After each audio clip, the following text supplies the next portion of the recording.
آپ سب دیکھنے والوں کو میری طرف سے السلام علیکم۔ چلے شروع کرتے ہیں۔ پاکستان کی معاشی تاریخ صرف اعداد و شمار، بجٹ اور قرضوں کی کہانی نہیں، بلکہ ایسے فیصلوں کی داستان ہے جنہوں نے کئی نسلوں کے مستقبل پر اثر ڈالا۔ آج جب ایک عام شہری پیٹرول پمپ پر کھڑا ہو کر بڑھتی ہوئی قیمتوں پر پریشان ہوتا ہے، بجلی کا بل دیکھ کر حیران رہ جاتا ہے، یا یہ سنتا ہے کہ ملک کو ایک اور قرض مل گیا ہے، تو اس کے ذہن میں ایک سوال ضرور آتا ہے کہ آخر ہم یہاں تک پہنچے کیسے؟ کیا پاکستان ہمیشہ سے قرضوں پر چلنے والا ملک تھا، یا پھر کسی مرحلے پر ایسے فیصلے کیے گئے جنہوں نے ہمیں اس راستے پر ڈال دیا؟ اس سوال کا جواب ڈھونڈنے کے لیے ہمیں کئی دہائیاں پیچھے جانا ہوگا۔ دوسری جنگ عظیم اپنے اختتام کے قریب تھی۔ دنیا کی بڑی طاقتیں جنگ کے بعد کے نظام پر غور کر رہی تھیں۔ ایک طرف تباہ حال معیشتوں کو دوبارہ کھڑا کرنے کا چیلنج تھا، اور دوسری طرف عالمی تجارت اور مالیاتی نظام کو نئے اصولوں کے تحت چلانے کی منصوبہ بندی ہو رہی تھی۔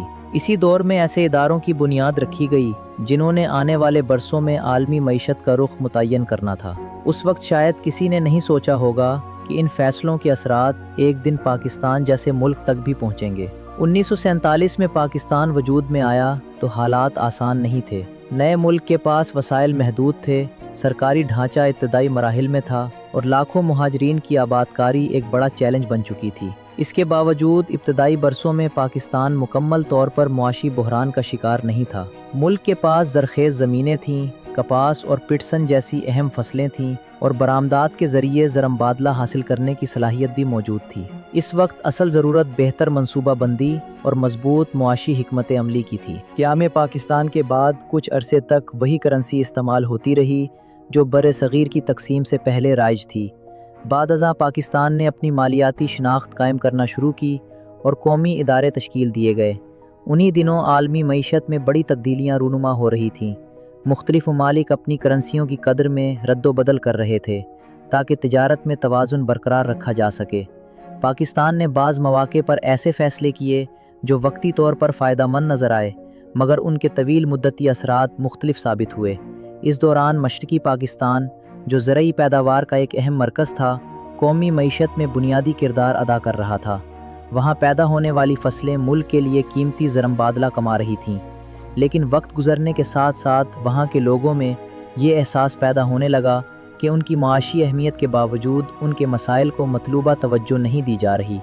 یہی احساس بعد کے برسوں میں مزید گہرا ہوتا گیا۔ پھر عالمی حالات نے ایک مرتبہ پاکستان کی معیشت کو سہارا دیا۔ کوریا کی جنگ شروع ہوئی تو عالمی منڈی میں خام مال اور زرعی اجناس کی طلب بڑھ گئی۔ پاکستان کی برآمدات میں اضافہ ہوا، زرمبادلہ آیا اور معیشت کو وقتی استحکام ملا۔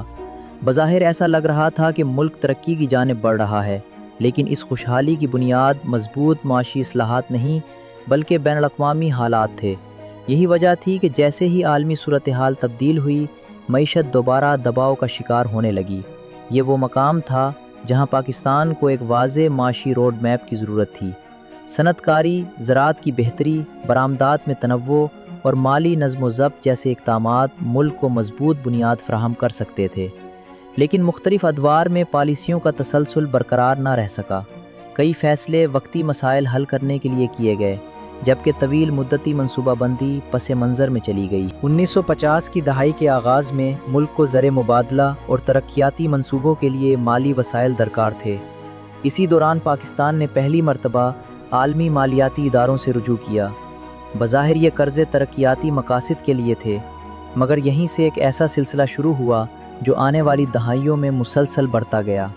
ابتدا میں قرضوں کی مقدار محدود تھی اور ان کے اثرات بھی زیادہ نمایاں نہیں تھے، لیکن وقت کے ساتھ یہ انحصار بڑھتا چلا گیا۔ دوسری طرف ملک میں صنعتوں کے قیام کی حوصلہ افزائی کی جا رہی تھی۔ حکومت چاہتی تھی کہ ایسی اشیاء مقامی سطح پر تیار ہوں جو پہلے بیرون ملک سے منگوائی جاتی تھیں۔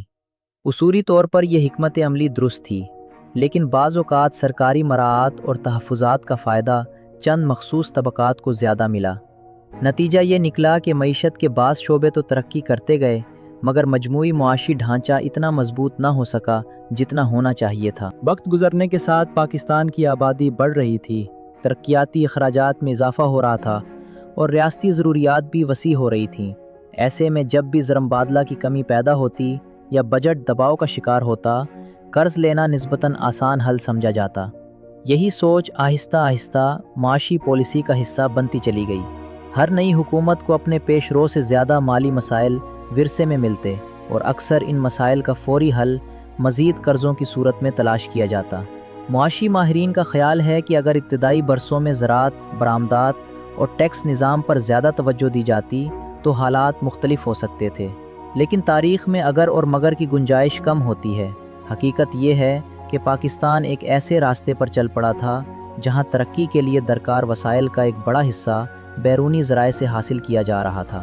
ابتدا میں یہ راستہ آسان محسوس ہوا، مگر آنے والے برسوں میں اس کی قیمت بھی ادا کرنا پڑی۔ 60 کی دہائی شروع ہوتے ہی پاکستان ایک نئے دور میں داخل ہوا۔ ملک میں بڑے ترقیاتی منصوبے بن رہے تھے، سڑکیں تعمیر ہو رہی تھیں، صنعتیں لگ رہی تھیں اور معیشت کی رفتار بہتر دکھائی دے رہی تھی۔ عالمی سطح پر بھی پاکستان کو مختلف ممالک کی حمایت حاصل تھی، لیکن اس ترقی کے پیچھے ایک حقیقت یہ بھی تھی کہ بیرونی امداد اور قرضوں کا کردار مسلسل بڑھ رہا تھا۔ بظاہر سب کچھ ٹھیک نظر آ رہا تھا، مگر معیشت کی بنیادوں میں ایسے مسائل موجود تھے جو آنے والے برسوں میں خود کو نمایاں کرنے والے تھے۔